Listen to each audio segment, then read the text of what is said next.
ప్రేక్షకులకు నమస్కారం. ఈ వారం నేను చెప్పబోతున్న పాట లాలీ లాలీ జోలాలి. సంగీతం దేవిశ్రీ ప్రసాద్ గారు, దర్శకత్వం శ్రీనివాసరెడ్డి గారు. శ్రీనివాసరెడ్డి గారు దర్శకుడు అవ్వకముందు నాకు బాగా పరిచయం. అప్పటి నుండి కూడా ఆయన సహాయ దర్శకుడిగా పనిచేసిన చాలా చిత్రాలకు నేను పాటలు రాశాను. ఒకసారి ఏదో సందర్భంలో శ్రీనివాసరెడ్డి గారు నాకు ఫోన్ చేయడం జరిగింది. తర్వాత నేను మళ్ళీ ఆయనకు ఫోన్ చేసినప్పుడు ఆయన కాలర్ ట్యూన్ నా పాట మౌనంగా అనేది మన పాట. నేను చాలా సంతోషపడిపోయి అడిగాను, ఏంటంటే నా పాట ఉందంటే, అవునండి నాకు ఈ పాట చాలా ఇష్టం అని చెప్పారు ఒక సందర్భంలో. తర్వాత ఆయన పాట రాసే అవకాశం నాకు చాలా రోజులకు రాలేదు. డమరుకం చిత్రంలో నాకు పిలుపు వచ్చింది. అప్పుడు వెళ్ళిన తర్వాత ఒక సందర్భం చెప్పిన తర్వాత ఒక మాట అన్నారు, ఏమంటే ఇన్నాళ్లుగా నాకు మీ పాట అంటే చాలా ఇష్టం, నా కాలర్ ట్యూన్ కూడా అదే పెట్టుకున్నాను, మీకు తెలుసు కూడా మౌనంగా అనేది మన పాటను పెట్టుకున్నాను, అంత ఇష్టం. అలాంటి మీ పాటను అభిమానించే ఒక అభిమానిగా నేను కోరుతున్నాను, నాకు ఒక చక్కని పాట రాసివ్వండి అన్నారు. నేను చాలా సంతోషపడిపోయి అసలు మంచి అవకాశం నాకు లభించిందని నేను అనుకొని ఆ పాట రాయడానికి ఉపక్రమించాను. లాలి పాట, తల్లి తన బిడ్డకు తన కొడుకు పాడే పాట లాలి పాట. చాలా మధురమైన బాణి దేవిశ్రీ ప్రసాద్ గారు ఇచ్చారు. ముందు బాణి సమకూర్చిన తర్వాత దాన్ని నేను పాట రాయడం జరిగింది. ఆ బాణి ముందు పల్లవి రాశాను.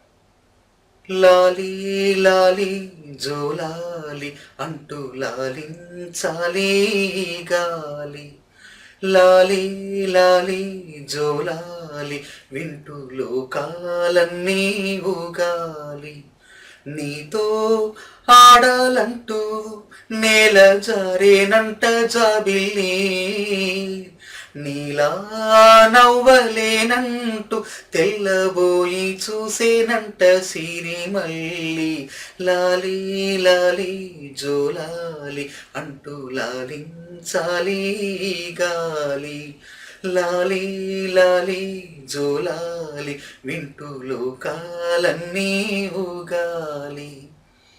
పల్లవి పూర్తింది.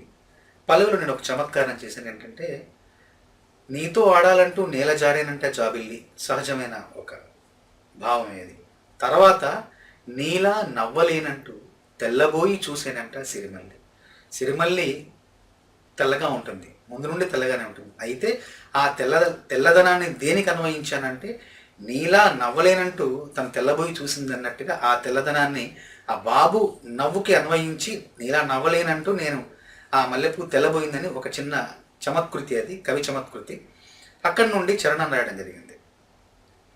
బోసి నవ్వే నువ్వు చిందిస్తూ ఉంటే బొమ్మరిల్లా ఏ వాకిలి, లేత అడుగే నువ్వు కదిలిస్తూ ఉంటే లేడీ పిల్ల ఏ లోగిలి, నీ చిన్ని పెదవంటితే పాల నదులెన్నో ఎదలోన పొంగి పొరలి, నిన్ను కన్న భాగ్యానికే తల్లి పదవొచ్చి మురిసింది ఆలి, లాలి లాలి జోలాలి అంటూ లాలించాలి గాలి.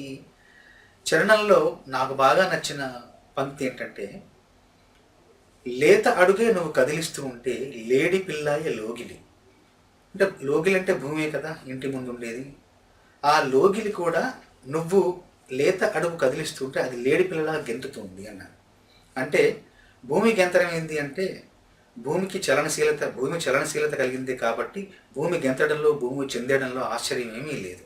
ఒక మిత్రుడు అడిగారనమాట, భూమి గెంతడం ఏంటని ఒక సందేహం వెలుగుచ్చితే చెప్పారనమాట, భూమి తిరుగుతూ ఉంటుంది, దానికి చలనశీలత ఉంది కాబట్టి తప్పకుండా అది చిందులేయగలదు.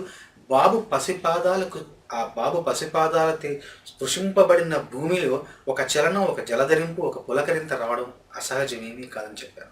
అట్లాగే ఇంకొకటి చాలా గొప్ప అభివ్యక్తిని నేను భావించేది, నీ చిన్ని పెదవంటితే పాల నదులెన్నో ఎదలోన పొంగి పొరలి. అప్పటి వరకు తల్లికి వక్షోజాలు ఉంటాయి కానీ, అమ్మకు వక్షోజాలు ఉంటాయి కానీ దాంట్లోకి స్తన్యం అంటే పాలు ఎప్పుడు వస్తాయి, బిడ్డ పుట్టిన తర్వాత బిడ్డ రావడంతో తనకి తన భోజనాన్ని తన పాలను తెచ్చుకుంటాడు. అప్పటికి బిడ్డ రావడంతో పాటే తనతో పాటే ఆ పాలను తీసుకొచ్చుకుంటాడు. అయితే అప్పటి వరకు ఆ వక్షోజాల్లో ఉండే పాలు బయటికి రావు. ఎప్పుడైతే ఆ చిన్ని పెదవి ఆ వక్షోజాలను తాకిందో ఆ స్పర్శ తగలగానే దాంట్లోంచి ఆ వక్షోజాల్లోంచి తల్లి స్తనాలలోంచి పాల నదుల్లాగా పొంగుతున్నాయని రాశారు. నీ చిన్ని పెదవంటితే పాల నదులెన్నో ఎదలోన పొంగి పొరలి నిన్ను కన్న భాగ్యానికి తల్లి పదవొచ్చి మురిసింది ఈయాలి. నాకు బాగా నచ్చింది. రెండవ చరణం, మొదటి చరణం పూర్తయిన తర్వాత ఇప్పుడు ఏంటంటే ఒక అందమైన భావం నా మనసులో మెదిలి రాశారనమాట.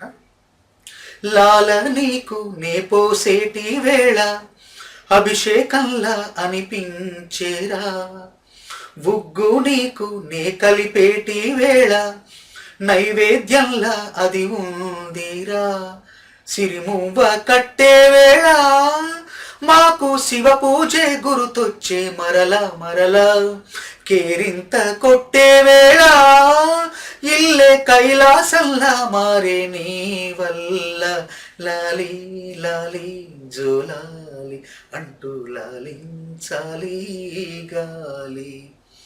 నీకు లాలపోసే వేళ నాకు అది అభిషేకంలా అనిపిస్తుంది, నీ కోసం ఉగ్గు కలిపే వేళ అది నైవేద్యంలా కనిపిస్తుంది, నీకు సిరిమువ్వ కడుతుంటే శివపూజ చేసినంత పుణ్యం అంత ఒక భావన కలుగుతుంది నాకు.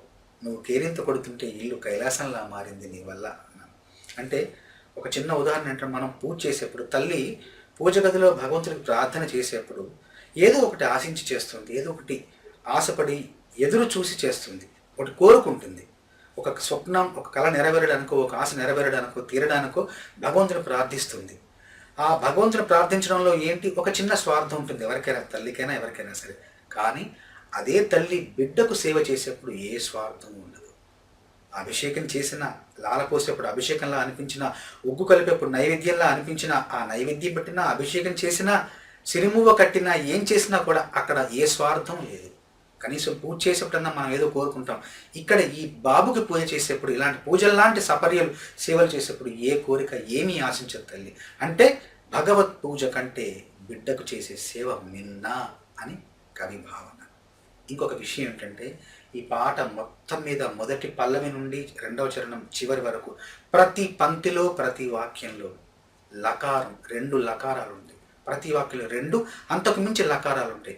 లాలి అంటేనే 2 లకారాలు ఉన్నాయి. ఆ లా అనే శబ్దంలోనే, లా అనే అక్షరంలోనే ఒక లాలిత్యం ఉంది, ఒక లబ్జతనం ఉంది, ఒక లాలన ఉంది. కాబట్టి ప్రతి పంక్తిలోనూ లాలి లాలి జోలాలి అంటూ లాలించాలి ఈ గాలి.